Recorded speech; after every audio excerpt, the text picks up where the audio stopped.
حضرت موسیٰ علیہ السلام جب اپنی بھرپور جوانی کو پہنچے تو اللہ تعالیٰ نے جسمانی طاقت اور قوت کے ساتھ آپ کو علم و دانش سے بھی نوازا اور آپ کو خصوصی علم و فہم عطا فرمایا۔ ایک روز آپ شہر میں ایسے وقت پہنچے کہ سب لوگ غافل سو رہے تھے، شاید رات کا وقت ہوگا، تو دیکھا دو شخص آپس میں لڑ رہے ہیں، ایک اسرائیلی ہے اور دوسرا قبطی ہے۔ اسرائیلی نے موسیٰ علیہ السلام کو دیکھ کر فریاد کی کہ مجھے اس قبطی کے ظلم سے بچائیے۔ موسیٰ علیہ السلام نے مظلوم کو ظالم کے ہاتھ سے بچانے کی نیت سے آگے بڑھ کر قبطی کے ایک گھونسا رسید کیا۔ موسیٰ علیہ السلام اس وقت ماشاءاللہ پورے جوان اور بڑے طاقتور تھے، ایک ہی گھونسے میں قبطی مر گیا۔ خود موسیٰ علیہ السلام کو بھی یہ اندازہ نہ تھا کہ ایک گھونسے میں اس کمبخت کا کام تمام ہو جائے گا، اس لیے آپ پچھتائے کیونکہ آپ کا ارادہ ہرگز اس کے قتل کا نہ تھا۔ قبطی کے قتل کا شہر میں چرچا ہو گیا اور فرعون تک شکایت پہنچی، جس نے قاتل کا پتہ لگانے کا حکم دیا۔ صبح کے وقت موسیٰ علیہ السلام شہر میں داخل ہوئے تو آپ نے دیکھا کہ وہی اسرائیلی کسی دوسرے مصری سے جھگڑ رہا ہے۔ موسیٰ علیہ السلام کو دیکھ کر اسرائیلی نے کل کی طرح آج بھی مدد مانگی۔ موسیٰ علیہ السلام نے مصری کو باز رکھنے کے لیے ہاتھ بڑھایا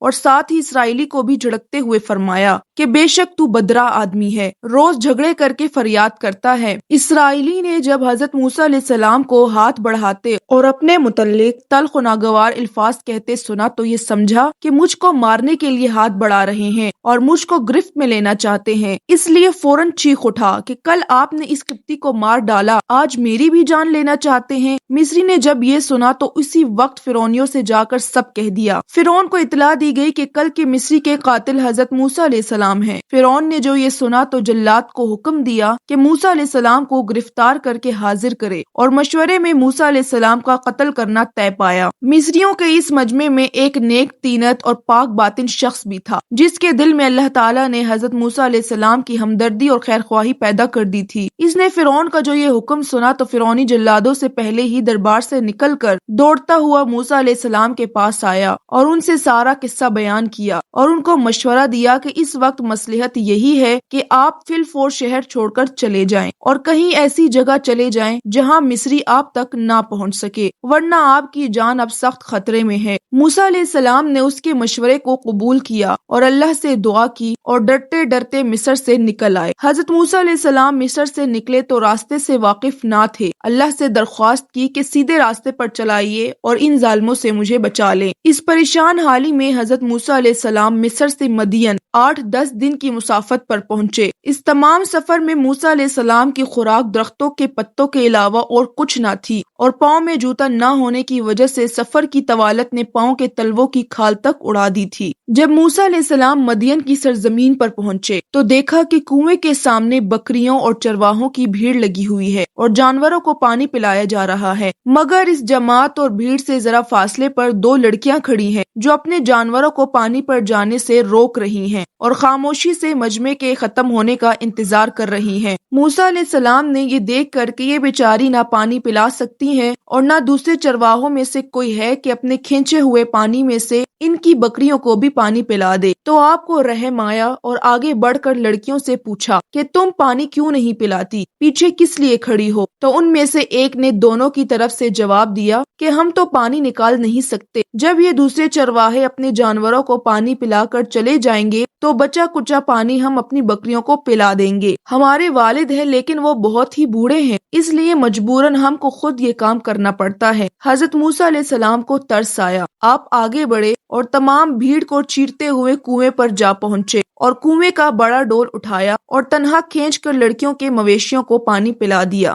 جب لڑکیاں واپس گھر پہنچی تو خلاف عادت جلد واپسی پر ان کے والد کو بہت تعجب ہوا اور والد کے پوچھنے پر لڑکیوں نے تمام قصہ سنایا کہ کس طرح ایک نوجوان نے جو مسافر معلوم ہوتا تھا ان کی مدد کی۔ ان کے والد نے کہا کہ جاؤ اور ان کو میرے پاس لے آؤ۔ لڑکیوں کے باپ حضرت شعیب علیہ السلام تھے۔ ادھر تو باپ اور بیٹی کے درمیان یہ گفتگو ہو رہی تھی اور ادھر حضرت موسیٰ علیہ السلام پانی پلانے کے بعد قریب ہی ایک درخت کے سائے میں بیٹھ کر آرام فرمانے لگے۔ مسافرت، غربت اور پھر بھوک پیاس۔ اللہ تعالیٰ سے دعا کی، ربی انی لما انزلت الی من خیر فقیر، اے میرے پروردگار تو جو عافیت اور بھلائی مجھے عطا فرمائے میں اس کا محتاج ہوں۔ ابھی موسیٰ علیہ السلام دعا سے فارغ ہوئے تھے کہ ایک لڑکی موسیٰ علیہ السلام کے پاس آئی۔ جیسے کہ شریف اور پاک باز عورتوں کا قاعدہ ہے، شرم و حیا سے اپنی چادر میں لپٹی ہوئی، منہ بھی چادر کے کنارے سے چھپائے ہوئے، چنانچہ نیچی نظریں کیے ہوئے لڑکی نے کہا، آپ ہمارے گھر آئیے، ہمارے والد بلاتے ہیں، وہ آپ کے اس احسان کا بدلہ دیں گے۔ حضرت موسیٰ علیہ السلام نے سوچا کہ اللہ نے میری دعا سن لی۔ موسیٰ علیہ السلام نے اس کی دعوت کو قبول کر لیا، چنانچہ آپ چلنے کے لیے کھڑے ہوئے اور لڑکی کو ہدایت فرمائی کہ میں آگے چلوں گا، تم پیچھے پیچھے چلو۔ جب موسیٰ علیہ السلام اس لڑکی کے ساتھ اس کے گھر پہنچے تو ان کے والد نے پہلے کھانا کھلایا اور پھر اطمینان کے ساتھ بٹھا کر ان کے حالات سنے۔ جب موسیٰ علیہ السلام نے ساری داستان سنائی تو اس پر حضرت شعیب علیہ السلام نے فرمایا